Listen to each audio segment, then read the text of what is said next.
Hi everyone, today in front of me I have Honor Magic 4 Pro smartphone, and in this video we will show how you can set the screen timeout value to never on this device.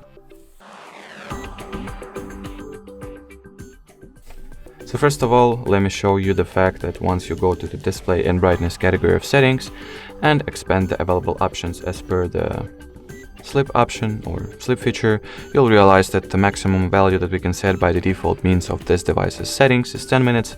Thereby, if you would like to still set the sleep timer to never, we'll use the help of the free Google Play Store app that is called Caffeine.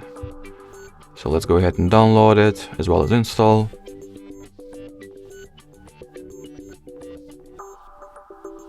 Now we can simply open the app.